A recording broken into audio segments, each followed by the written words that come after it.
Hello, everyone, and welcome again to another Teacher Joseph podcast. When I was a little boy, the way in which I was educated was that information was presented to me by the teacher, and then I had to show evidence that I remembered it. It was almost like there was some kind of invisible wire from the teacher to me. And if I didn't learn that thing, then I might be given one more chance before I'm punished.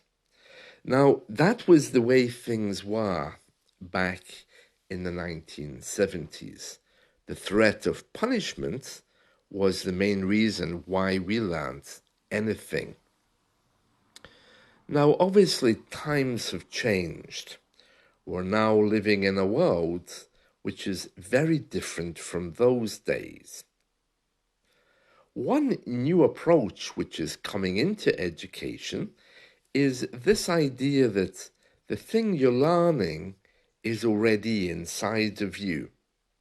And therefore, the teacher's job is not to give you that thing, but to reveal it to you, to persuade you and to coax you to find it within yourself. Now, I know that many of us would see that as almost laughable, the idea that you're learning English and somehow it's in you. Many of us would not identify with that approach.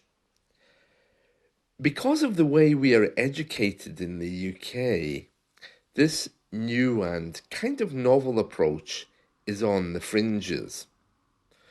We carry a lot of baggage in the UK, which goes all the way back to our classical education system. When we say that someone is carrying baggage, it means that the thing that we see in front of us is not just a new invention, it's something from the past. So if I say, for example, that our education system carries baggage, it means it's not so easy to change it. It dates all the way back to classical times. If I say that someone is carrying baggage, it may mean that they have some social problems in their life. It may mean that their mind is somewhere else. It may just mean that they look like they've had trouble at some point. And the way we say that in English is, I think they're carrying baggage from their past. One thing I like about American education is they're not afraid to change. They don't really have a history, so there's no baggage which has locked them into a particular way of educating people. They're very new, and if they find something or a philosophy that works better, then they simply take it and use it. They adopt it. I think the English education system is also being forced to do that. When you look at the number of teachers who are leaving and the effect that artificial intelligence is having on schools, our system also has no choice except to find different ways. If you wanted to find any evidence of this idea that the thing you're learning is inside of you, then you only have to look at sports.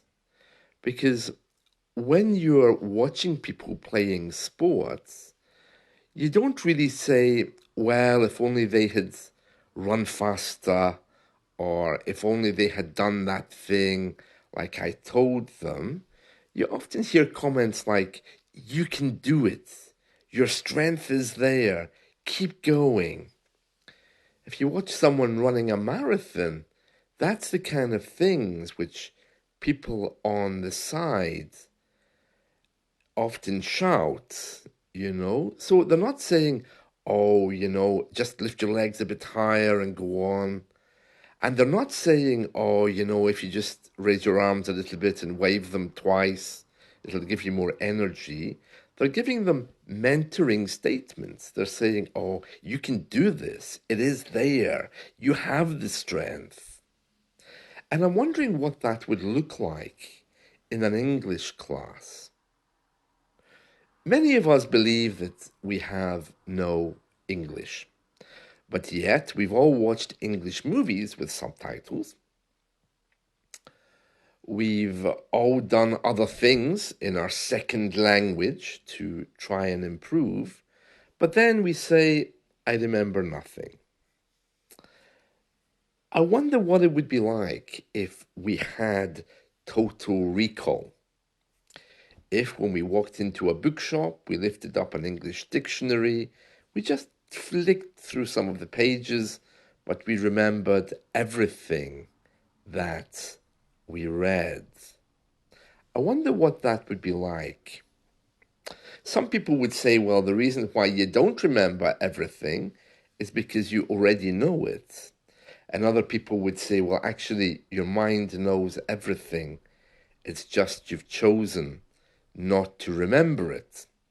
And then there's other people who say, well, under hypnosis, or if you're relaxed enough, you probably would be able to bring it back. So there's all kinds of things there, all kinds of philosophies and ideas amongst the people. But it's only really now that this idea is beginning to enter the education system. The teacher now reveals the thing that the student has rather than simply giving it to them from a book. The argument these days, of course, is, well, the student may well have read something about this on the internet anyway. I'm not so sure. I'm not really convinced, but whether we like it or not, this mentoring way of you can do it, yes you can learn, is very, very important. Now, another thing, which is a big part of this, is how this philosophy goes beyond English learning. So, for example, and I'm just using this as an example, okay? So I opened up the BBC News headlines for this morning, and these are the headlines that I'm seeing. Wet weather destroyed clothing sales in July. A boy of 12 dies on the motorway. Portugal battles wildfires. A fiery meteor over Australia might be a Russian rocket. Mourners say goodbye to Sinead O'Connor. And it goes on and on and on with negative headlines.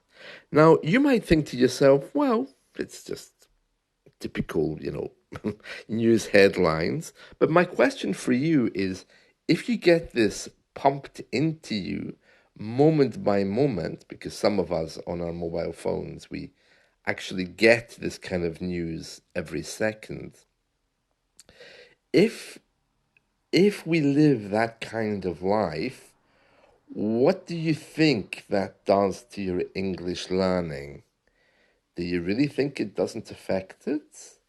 Well, of course, indirectly, it has no impact on your English learning.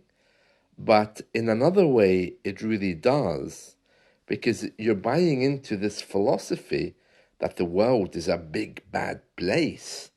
And if the world is a big, bad place, like every story on this BBC News website, then obviously the way that you learn is going to be reduced, because you'll be carrying with you this philosophy of, yeah, well, the world's a bad place, so I can't expect to be learning quickly in such an environment. And that subconscious message is one which I feel is stopping us moving on. This often comes out in English classes when I ask people how they interact with our media. And I was talking to someone the other day, and she said that she suffered from anxiety. And I said, "Oh, that's very sad." And then I said, what English media do you watch?" And she said, "Well, I love horror movies, especially the ones with blood." And I said to her, "Do you think the two things are related? Because you really are creating an environment there where the world isn't safe, you know, because she's watching two or three things every day related to horror." And her response was a little bit odd. She said, "Well, no, why would watching horror movies be related to my anxiety?" And we explored that a little bit. And by the end of the conversation, she admitted that perhaps media, particularly negative media, can contribute to a sense of being out of sorts, as we say in English. To be out of sorts means when you don't feel good, you know, when you know something isn't right. You're not sick, you're just out of sorts. You don't feel good on that day. And that can create anxiety. And so, my question for you today, okay, really is to look at your wider intake of the media, not only the news and the stuff that you're watching, but to go beyond that, even into your friendship circles, to hear what messages you're being given daily. As an English teacher, I feel it's my responsibility to always use positive language. I mean, if you come to me with a bad English and you tell me, "Yeah, my English is bad," and if I say, "Oh, yeah, you're right, it really is rough," huh? Then I'm affirming your belief, which may not even be correct. So one of us has to believe that your English can get better. Obviously, you can't. That's why you're saying it's really bad. So I have to find the good in it and build on that. That's my job as a teacher. So there's a lot of mental work which teachers do to create the right atmosphere for learning. And that involves exploring a little bit people's lifestyles and also people's minds. So today, I just want you to be thinking about that. Notice how much negativity, half truths, or even the headline of the local paper or on the internet, what you're being told, because you would be rather foolish to think that that isn't going to affect your learning. A few headlines I've heard in the last few days have been things like July was the wettest month on record. July was the hottest month on record. People who try to learn languages over the age of 50 are more successful. And in direct contrast to that, people who try to learn languages over the age of 50 are less successful. One is less, one is more. I'm not sure if I explained that correctly, but these are the kind of contradictions that we meet daily. And you can take any statistic and you can create a story from that, good or bad, because a statistic is like having a glass that's half empty or half full. You can describe the glass as half full, or you can describe the glass as half empty. It's your choice.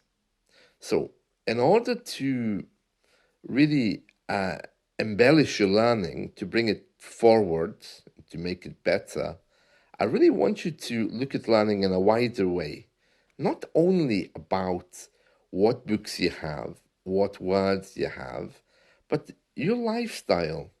Is it really accommodating the idea of learning something new? Because here in the UK, there's a kind of a mood. I mean, many people say that you have to be a bit depressed to live in the UK anyway, but there's kind of a mood there which argues that to learn something new is impossible and that we don't have that thing. And the only way we get it is to pay a lot of money to somebody to give it to us. And these kind of things, slowly, as I mentioned earlier, are dying. And it's very interesting what's coming out of that in a mixture of AI and also as we become more aware of how we're being, I don't want to use the word drugged because it's not really appropriate, but we are almost certainly being given stuff which is to create a particular mood. And you would be very foolish if you think that that doesn't bleed into the learning process. So that's just something I want you to focus on today. You might be very surprised. What I do every day is I try to keep a gratitude list, things that I'm grateful for, good acts, and I try to do something nice for someone every day. I'm not always successful, but I try to do one little thing just to prove that there's a lot of good there because we are living now in some kind of environment where we're told really what isn't possible. We're given an idea of this this kind of atmosphere where we're almost at war with each other because of differing opinions. Anyway, that's all I wanted to say today. I hope you found this helpful. So please do examine just what's coming into your mind, just to see if there's anything there that you could change. If you can get a few positive things rather than negative things coming in, even just to challenge some people if they are always giving you negative statements, just to see how that goes, because often people aren't aware of their own behaviors, and when you point it out to them, they sometimes are, oh, I didn't realize I was coming across that way. I didn't realize I was creating a mental atmosphere that was so negative. So, yeah, something to think about. That's it. See you. Bye.